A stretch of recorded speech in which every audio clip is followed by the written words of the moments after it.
जी। तो आज हम डिस्कस करेंगे जी नेक्स्ट कमांड्स। नेक्स्ट आपकी कमांड है जी 2D स्केच कमांड्स में सॉलिडवर्क्स के स्प्लाइन।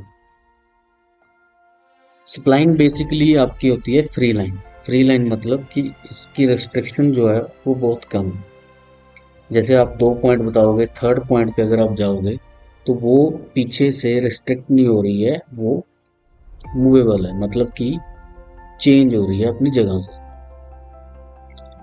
तो रिस्ट्रिक्शन सिर्फ इसकी पॉइंट्स तक है और उनको ही यूज करके हम इसकी शेप को बाद में एडजस्ट करते हैं। सो सप्लाइन बेसिकली वहाँ पे काम आएगी जहाँ पे आपने थोड़ा सा फ्री स्ट्रक्चर या फ्री स्केच बनाना है। तो सप्लाइन को उन्हीं ड्राइंग्स में या उसी टाइम पे यूज करना है आपने जहाँ पे आपको सिर्फ ये लिमिटेड रिस्ट्रिक्शन चाहिए होगी लाइन के लिए।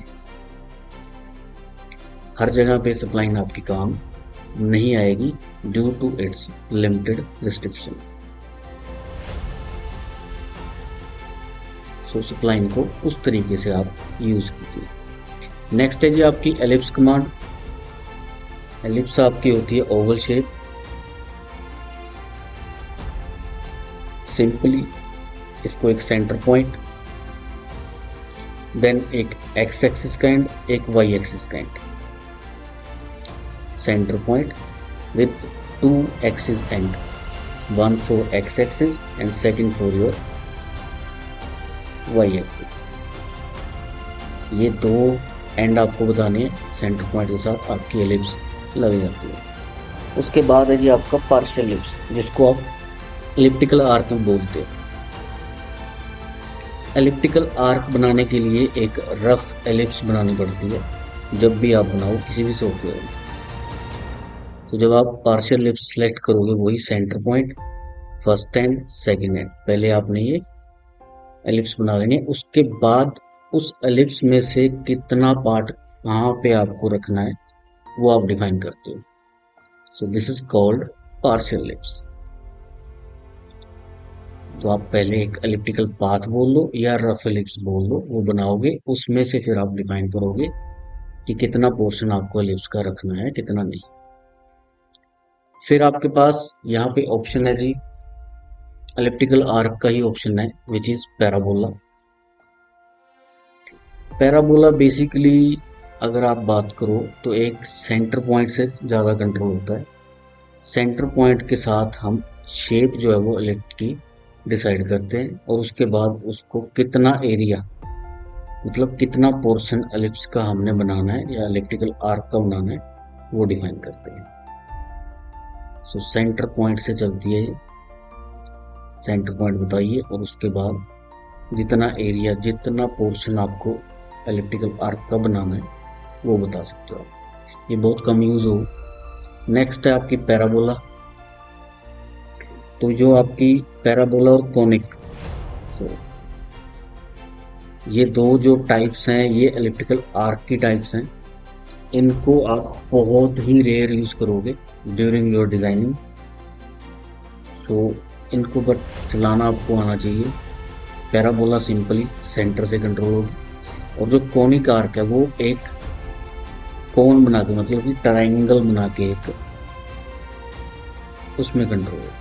जैसे एक ट्राइंगल बनाएंगे हम पहले 3 पॉइंट का और उसके अंदर कंट्रोल होगी आपकी कोनिक आर्क। सो ये एलिप्टिकल आर्क के ऑप्शन है आपके, पैराबोला और कोनिक। इसके बाद अगर हम बात करें, नेक्स्ट जो है जी आपके फिलेट और चैम्फर है। सॉलिडवर्क्स में 2D स्केच के लिए फिलेट चैम्फर अलग से है और 3D मॉडलिंग में अलग से फिलेट चैम्फर है आपके लिए, जो आप सॉलिड की बात करते हैं। तो ये सेम कंसेप्ट है आपका ऑटोकैड के जैसे। जैसे ऑटोकैड में आप 2D फिलेट या 2D चैम्फर लगा रहे हो, सेम यहाँ पे वही फंडा है। आपको एक रेडियस बताना है और एक कॉर्नर बताना है, उस पे रेडियस अप्लाई हो जाएगा। फर्क क्या रहेगा कि इसको आप डबल क्लिक करके कभी भी चेंज कर सकते हो। Same goes with chamfer. Chamfer में आप इक्वल डिस्टेंस रखना चाह रहे हो, अनइक्वल डिस्टेंस रखना चाह रहे हो, it's totally up to you. और उस पर आप चैम्फर लगा दोगे और ये जो डिस्टेंस है इनको भी आप डबल क्लिक करके कभी भी चेंज कर सकते हो at any point of your design.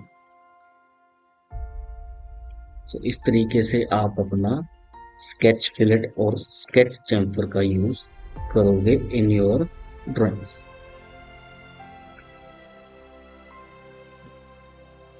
तो फिलेट चैम्फर 2D का इस तरीके से आप अप्लाई कर सकते हो आपकी ड्राइंग्स में। उसके बाद नेक्स्ट जो कमांड है जी आपकी, वो है जी आर्क, आपकी टेक्स्ट कमांड। कुछ भी आप टेक्स्ट लिखना चाह रहे हो उसके लिए एक कमांड है आपके पास, टेक्स्ट कमांड। सो टेक्स्ट का अगर हम बात करें, सिंपली एक रूल है कि जब भी आप टेक्स्ट लिखो तो हमेशा उसको कंस्ट्रक्शन लाइन या कंस्ट्रक्शन एंटिटी पे ही लिखो। उसका रीजन क्या है कि जो आपकी कंस्ट्रक्शन लाइन है या कंस्ट्रक्शन एंटिटी होती है वो कभी भी आपके सॉलिड कमांड्स के बीच में इन्वॉल्व नहीं होती। मतलब कि अगर आप कंस्ट्रक्शन लाइन के ऊपर या कंस्ट्रक्शन एंटिटी के ऊपर टेक्स्ट लिखोगे तो वो सिर्फ जो टेक्स्ट है वही अप्लाई होगा आपकी 3D मॉडलिंग की कमांड्स पे। आपकी लाइंस उसमें इंक्लूड नहीं होगी। So instead of using continuous line, आप कंस्ट्रक्शन लाइंस को यूज करो। सॉलिड लाइन की बजाय आप कंस्ट्रक्शन लाइन को यूज करो। ये बेटर रहेगा जब आप specially in the cases of text reading, जो आप टेक्स्ट को राइट करोगे उन केसेस के लिए ये सही रहेगा। तो कंस्ट्रक्शन एंटिटीज पे ही टेक्स्ट लिखना है आपने जब भी आप लिखोगे।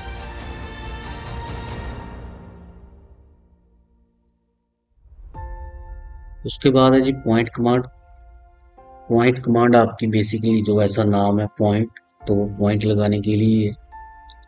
बेनिफिट क्या है कि पॉइंट की हम डायमेंशनिंग कर सकते हैं, एक्स एक्सिस वाई एक्सिस में आप उसको डिफाइन कर सकते हो, कंस्ट्रेन कर सकते हो, ताकि बाद में आप कोई भी एंटिटी सिंपली आपके पॉइंट के ऊपर प्लेस कर सको।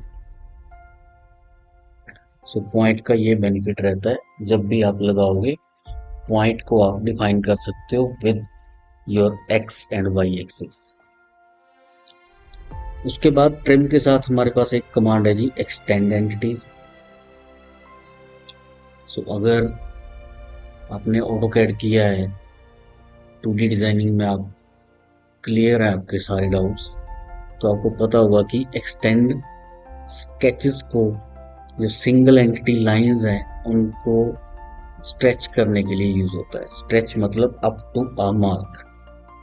एक्सटेंड कमांड के लिए आपको फिजिकल अवेलेबल चाहिए होता है एंड पॉइंट, जहां तक आप अपनी लाइन को एक्सटेंड करना चाह रहे हैं। तो उस तरीके से आप एक्सटेंड कमांड का यूज करते हो। इसमें कोई भी इनपुट नहीं होता है, दोनों चीजें आपको फिजिकली अवेलेबल चाहिए, entity to be extended and the extend end. ये दोनों चीजें आपको फिजिकली वहां पे बना के रखनी पड़ती है, फिर ये कमांड आपकी काम आती है। इसके बाद कन्वर्ट एंटिटी, वो बाद में हम डिस्कस करेंगे, वो 3D में काम आएगी आपके। सो टिल नाउ हमने जो किया है वो टेक्स्ट कमांड कर लिया, पॉइंट कमांड कर लिया और उसके अलावा एक्सटेंड एंटिटी कर लिया।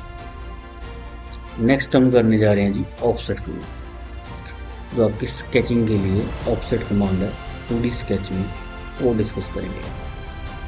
सो ऑफसेट आपको भी पता है एक डिस्टेंस, स्पेसिफिक डिस्टेंस पे कॉपी करने के लिए होती है। ऑफसेट दो तरीके से काम करता है, in the case of open entity and differently in the case of close entity. So open entity होती है आपकी जैसे एक लाइन, क्लोज एंटिटी होती है आपकी जैसे रेक्टेंगल, सर्कल। सो ऑफसेट में आप डिस्टेंस बताओगे और उसके बाद उसको डायरेक्शन दोगे। ओपन एंटिटी की डायरेक्शन होगी राइट या लेफ्ट साइड, क्लोज एंटिटी की डायरेक्शन होगी इनसाइड या outside. So in the case of open entity आप सिर्फ एक कॉपी कर रहे हो आपके ऑब्जेक्ट की, but in the case of close entity आप कॉपी भी कर रहे हो प्लस उसको स्केल भी कर देंगे। क्लोज एंटिटी के केस में you are not just copying an entity, you are also scaling it. क्यों? क्योंकि क्लोज एंटिटी में जो आपकी डायरेक्शन है वो या तो इनवर्ड होगी या आउटवर्ड होगी। इनवर्ड आउटवर्ड के चक्कर में आपका जो स्केच है उसका साइज कम या ज्यादा हो। तो ये आपको ध्यान रखना है जब भी आप ऑफसेट कमांड को यूज करोगे। So stay tuned with Solicat for the next lecture.